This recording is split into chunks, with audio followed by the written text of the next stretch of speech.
Hello, hello, beautiful people. Just going to take you all for a drive. Oops.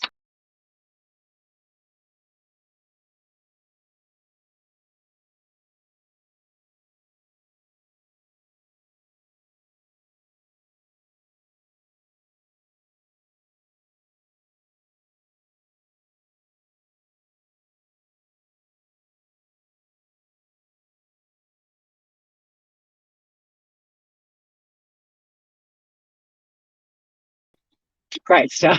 I booted myself. Well, it froze, and then I had to leave and come back. Hey, Emily, how are you, gorgeous? So, just a little drive home. I'm just about to leave this beautiful nursery where I've just bought. Hey, Dennis. Hello, beautiful Morgan. I've just bought a rusty outline of a cat that looks a lot like Little Bee, and some lobelia and alyssum to plant in a little pot, and the lobelia will drape over the edges of the pot. Hi, Scout, with some beautiful alyssum in the middle to do a little memorial out on my deck for her. It's a beautiful biscuit kind of day. This is the sort of day she would have just been rolling around out on the deck in the sun and hanging out with me. Um, but I really wanted to go live to thank all of you so much for your love and support. It's been unbelievable and has helped me so much. I will admit I am going live while I'm driving because I am still pretty broken, very broken. And one of the benefits of driving is that I won't be able to read chat all the time. So forgive me for being a little bit selfish in that regard. But yeah, I'm having a little break from bawling uncontrollably. Oh, Lady Pegasus, hello, gorgeous. Thank you for your stunning email. I will be responding to that. It was beautiful. Thank you. Um, and also your kindness. I just came and bought I love rusty garden ornaments, and I just came and bought one of a cat to put together a little memorial for Biscuit. But this is really just to come live and thank everyone. And because I'll be driving home, I won't be able to read chat a lot. Please don't think I'm being rude.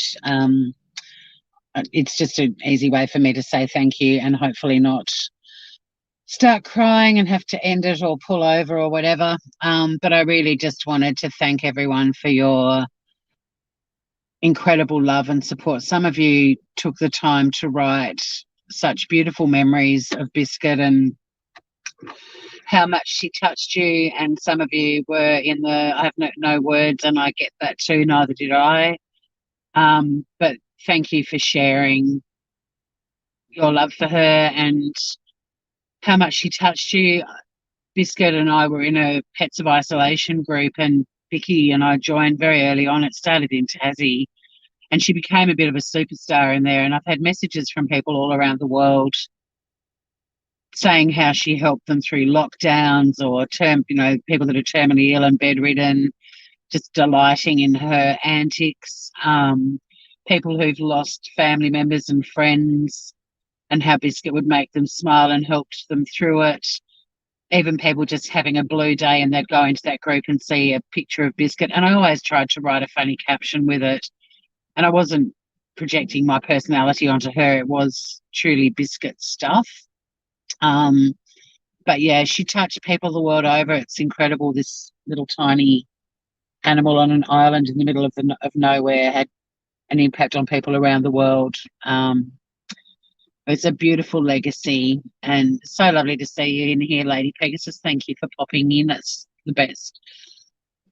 So yeah, my baby girl, I only had her for 15 months in her 10 and a bit years, but we packed so much in, as you know. I mean, I got her when I was learning to live with incredibly debilitating anxiety and had adrenal burnout and was unbelievably sick. And this little girl came to me, and she also had a lot of health issues and a lot of weight to lose. And she did that. She lost the weight, but unfortunately, her health issues were always going to mean that her life wasn't going to be, 20 years. But the vet said to me the other night that the condition she had when she was diagnosed in June last year quite often they put the cats on the medicine and the animals don't respond, and 3 weeks later they bring them back and they have to let them go. The fact that we got 8 months from that diagnosis was unbelievable, and I'm very proud of Biscuit and I for that, and I'm so proud of her for fighting as long as she did. But one of her conditions was a heart condition. She had heart failure twice during the week, and her little heart just ran out of everything. Anyway, I'm going to get driving. I want you to see this beautiful day that Biscuit's turned on for everyone. She would usually be at home, rolling around in the sunshine on the deck while I was reading a book or pottering on the deck in my little deck garden. These days were our favourite days, this sort of weather. And I'm going to go home and potter on the deck. I very much feel her at home. I've never felt like, even my beautiful friend Birdie, who only died a couple of weeks ago, I've never felt a human being around me, even though people say they are, and I'm sure they are. But Biscuit is still very much in the house. All of her toys and everything is still where they were when I took her to the emergency hospital. So she's still there. Hey, Muppets. Hi, Beth. So, yeah, I knew I was going to cry. That's why I went live when I drive, because I can't read chat. It was really just to say how incredibly loved Bea and I have both felt, not only when she was well, but even in the last week, and especially since she died. And I'm also, because you guys didn't know her for long, and neither did I really. I mean, I did know her, but have her for so long. In the time I had her, I actually got to meet and already knew one of the people that had previously been Biscuit's humans. So I'm putting together a video of her life so that everyone can, get to meet her as a kitten, and the whole way through I've got gorgeous photos, and I want to include some messages that have come in from around the world that have just blown me away, from people that Biscuit touched. She really was special. And I know people say that about their animals, but she was unique and one of a kind. Even the vet said she's the smartest cat she'd ever met, and she thought she was such a random, kooky little individual. Thank you, Beth. I'm going to wipe my face and drive. I've got some beautiful little flowers and a rusty cat ornament to put in a pot when I get home, and I'm going to have another I've spent the morning with my beautiful friend Laura, who came here with me as well. And she also brought with her a little rusty bird that she'd ordered online for me for Birdie. So that's already in a little pot, and Biscuit will be in another pot. And I've been much better today than I have. At least I slept last night. I hadn't slept for the week really, so I am a lot better. I'm just so touched by all of your love, and some of you wrote the most beautiful messages, and like I said, some of you had no words, and that's fine. I get that too. I didn't really either for a long time, but it's really helped. And thank you for watching the little video of her.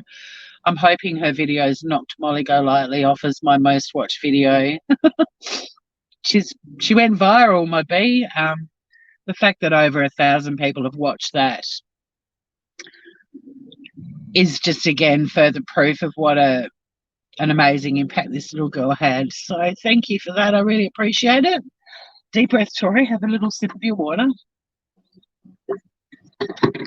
Drive home and show you the beautiful day that Biscuit's turned on for everyone. And yeah, it was really just to say thank you. And I knew if I was driving I wouldn't be able to read chat and cry, but here I am. I haven't even left the car park yet, but let's go. I mean, it's a Biscuit day.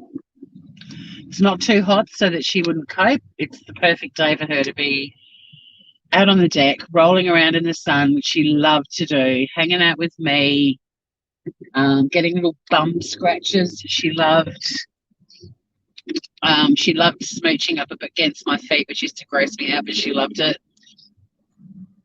And she is very much, I still feel her very much at home, and I'm just so touched.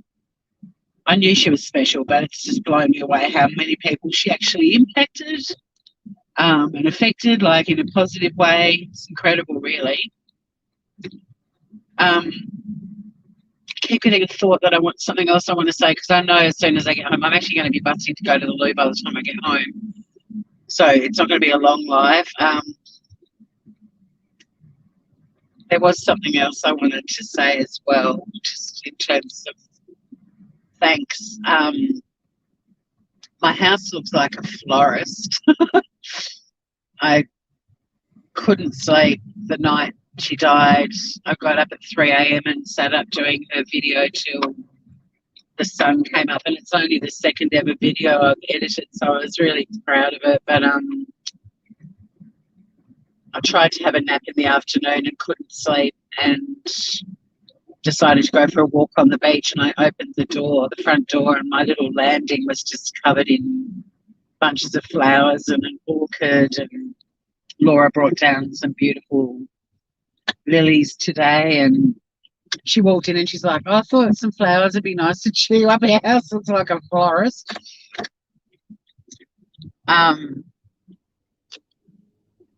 And yeah, I'm so touched by the messages that you guys left under her videos.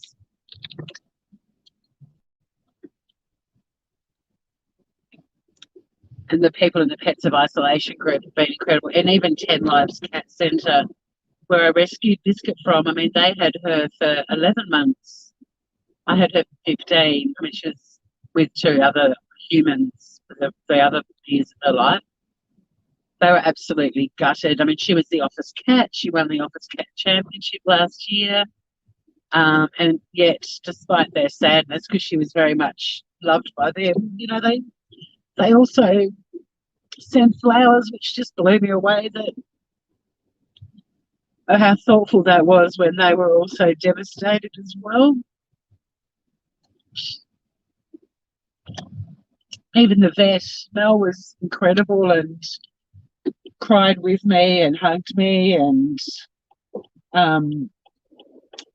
you know, asked me to send her. She loved the photo of Biscuit sniffing the succulent, and she said, I really want to put that up at the surgery. So, you know, but yeah, it was all just beautiful. Biscuit just made people feel good about themselves and made them feel happy, and it's been coming back in the bucket loads, and I can't thank you guys enough. It's like, honestly, it's just been, it is hard still. I'm back at work on Tuesday. I'm not even sure how I'm going to go, but I'm really grateful I've got another day tomorrow to compose myself. And I just want to say hi to anyone that's coming in. It's a really bright, sunny day. As you can see, I can't read chat at all, even with my reading glasses on. And even if you write in capitals, like, my screen is almost, it's got so much sun on it that I can't see anything. So please don't feel like I'm ignoring anything that you're writing. I will watch the replay and read your comments. I did partly choose to come on and thank you doing this because I knew that if I read all the comments, I'd just burst into tears, and it turns out I'm crying anyway. But yeah, I usually say to you guys to write in caps so I can read. If I get a chance to look down, I can't read big messages, and I can't read lowercase when I'm driving at all. And I'm crying at the moment, so I can't read anyway, and there's a lot of glare. But I'm just kind of acknowledging everyone and saying thank you for popping in. This is really just to thank you all for all of your love and beautiful messages from me and Biscuit.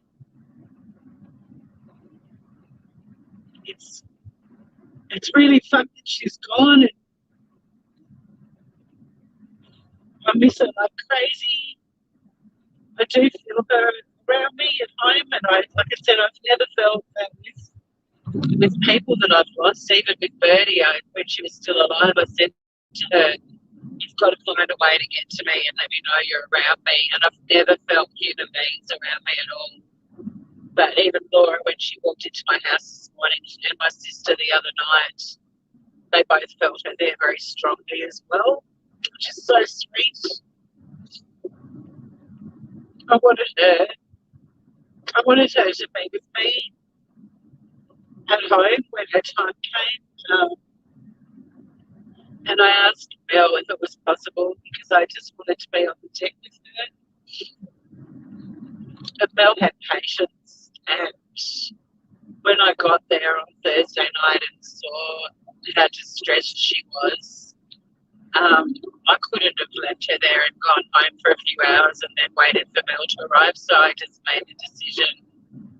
It was the kindest thing to do was to let her go while I was there. And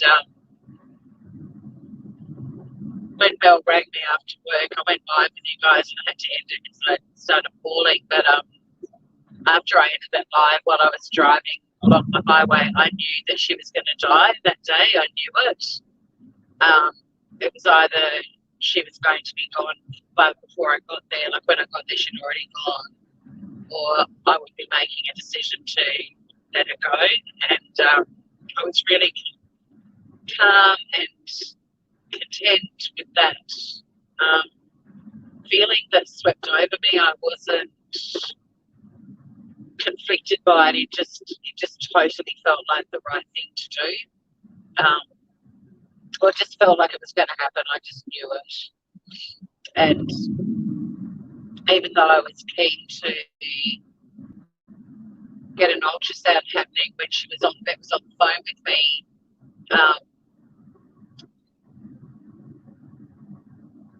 to find out what the new problem was.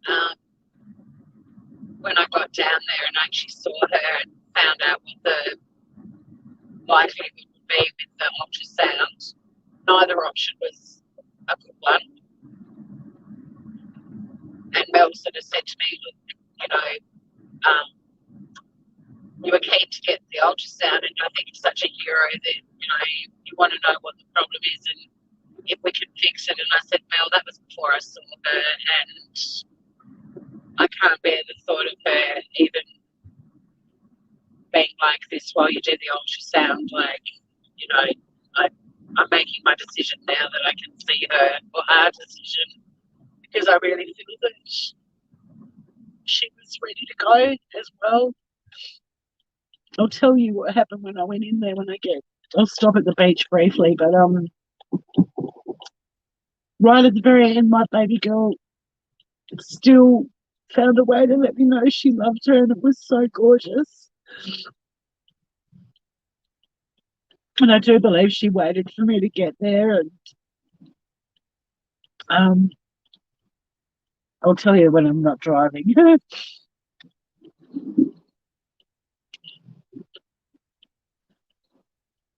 But I really do think she hung it. She waited for me to get there. She'd had heart failure twice during the week, and the fact that she kept fighting so much to stay with me, and her little heart just couldn't. I couldn't do anymore, and she already had really bad health conditions, but she was potentially going to be living with another one, requiring even more drugs. If she had a bounce back and I brought her home, she was going to be on 10 different drugs 3 times a day for the rest of her life, which was already a horrible thought, but I would have done whatever it took to keep her going. But then this new problem was going to add even more to it, and it was just getting to the point where you have to start thinking about quality of life, and the fact that she was exhibiting a few behavioural characteristics that are very closely connected to neurological damage. I said to the vet,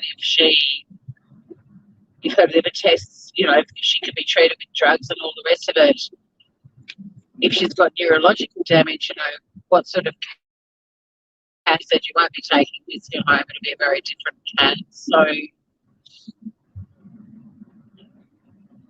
I will be reading all of your comments later. I did sort of make a decision to go live while I was driving because I wouldn't be I wouldn't feel like I had, it sounds awful, but I wouldn't feel like I had to respond to everything right now because I didn't know how I'd feel until I hit the live button. But I really just wanted to say thank you to everyone for holding my hand and Biscuit's paw through all of this. And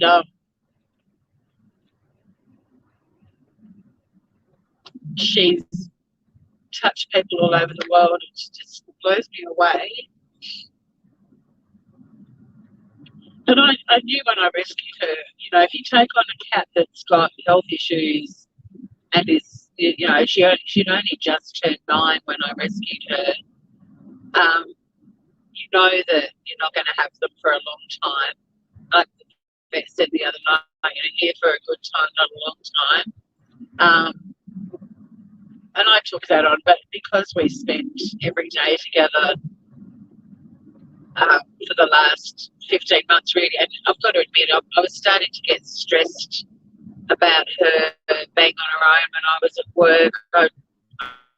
I love my new job, but I wanted to be with her. And there were a couple of times where I'd worked all day and then I had something on that night, and I'd race in and feed her and then race out again. And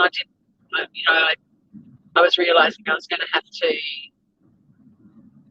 sort of say to friends, you know, Biscuit's a sick cat and she needs her home and I can't see you after work. What about one of these other nights? Or, you know, I didn't like leaving her. Not that she was unwell or needing my nursing or anything like that, but I was starting to think that, yeah, my life was starting to take a little turn and a bit of a shift in a really positive way.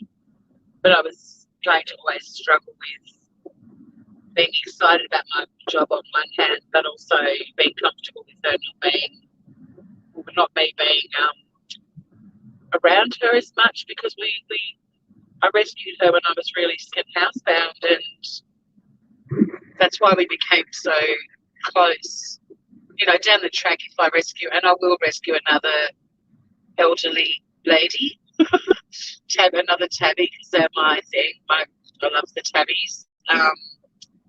But whoever I rescue down the track, they will adjust to me being a working person and not being around all the time. But for B and I, we were inseparable. And I had a couple of nights in town where I stayed the night in town, but I was home first thing in the morning, and Laura babysat her for 2 nights at the start of last year when I went to Melbourne for a couple of nights.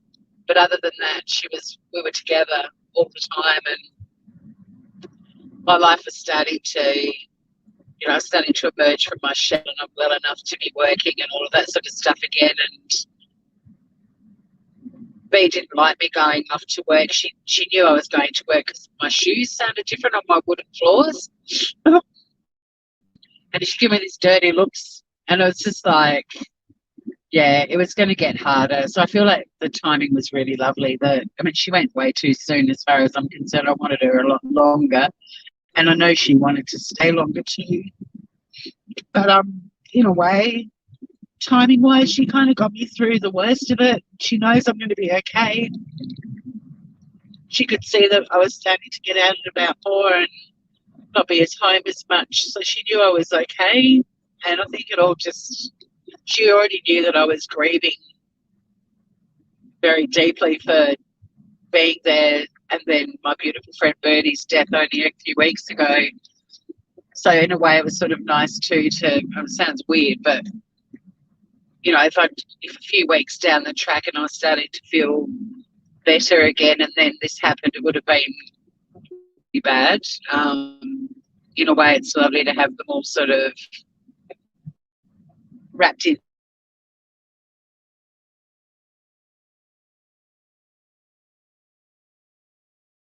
together. But yeah, I think it might have been in the Facebook group, and she said, just make sure for the next few weeks you carry lots of tissues and only wear waterproof mascara, which made me laugh, but it's true. But I'm in a good place, and we've been having a lot of smiles and laughs, and I think you guys will love the video that I do of her life, because it's going to be a fun one with, upbeat music, and um, just so you'll get to know what she was like from kitten to, you know, fill in all the gaps so you get to know all of her.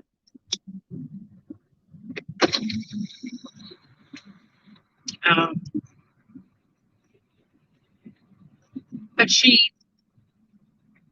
made a mark on the planet. She affected and touched people around the world. I mean, very few human beings are capable of that with everyone, because she was so unique and fun and funny. Um, I couldn't keep it to myself. I wanted people to know this little animal existed. I mean, I've got friends with pets that are sweet, but they're kind of droopy, and everyone thinks their pets are amazing.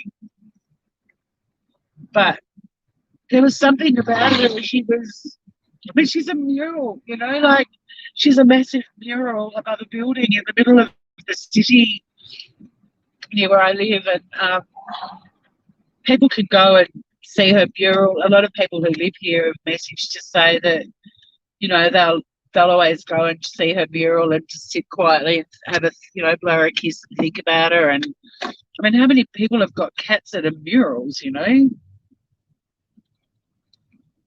This beach has been my therapy ever since I moved here, but it's been massively utilised by me in the last, God, few months really now, or 6 weeks, whatever it's been, with Mem and then Birdie and now Biscuit. But I will read all of your comments and everything later. It was more just I really felt this need to thank everyone, and I've still got a lot of healing to do, obviously, but even Biscuit leaving, she's also given me the freedom to take myself away to somewhere beautiful on this island and stay somewhere for a few nights guilt-free and do some healing.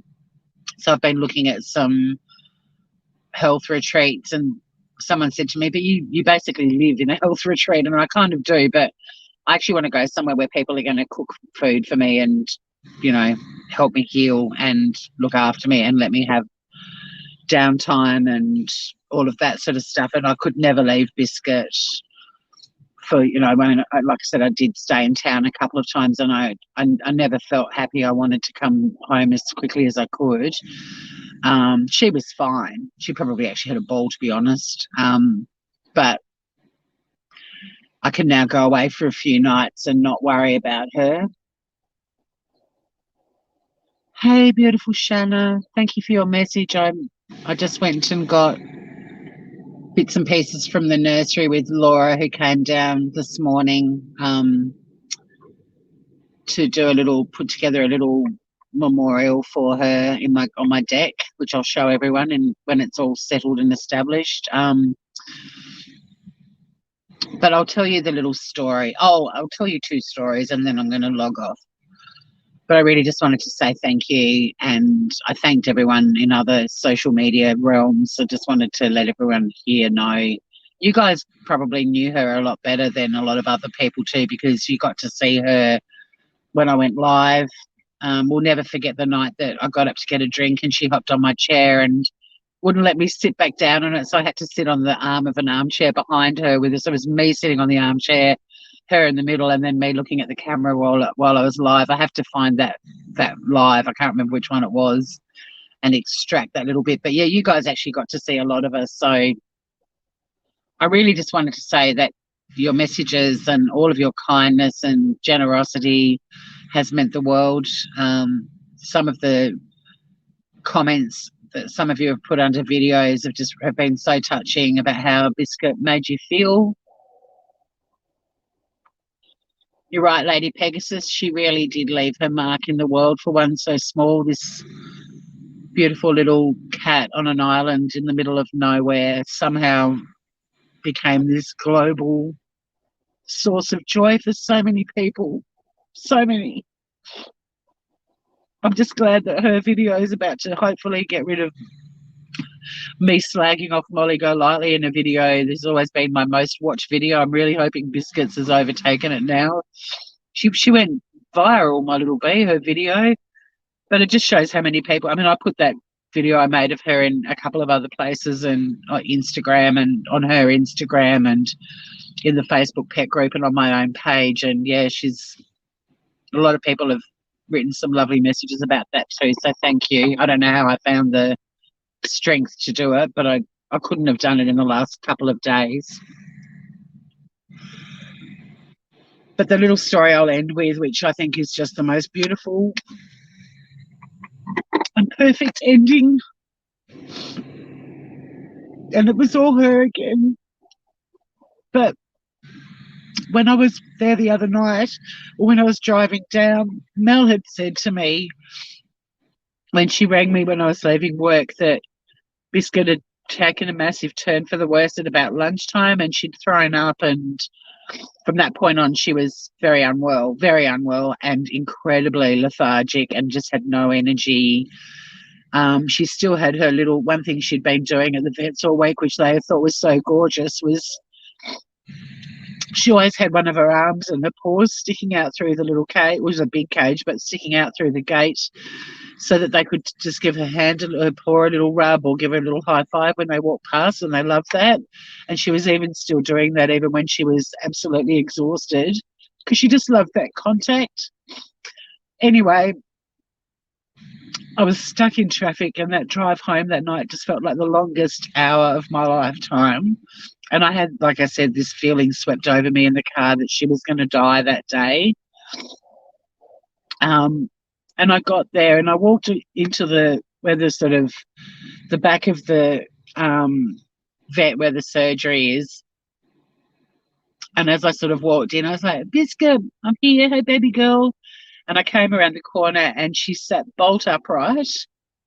And this is a girl who'd been just like lying lethargically for hours since lunchtime. But she sat bolt upright and she gave this little meow.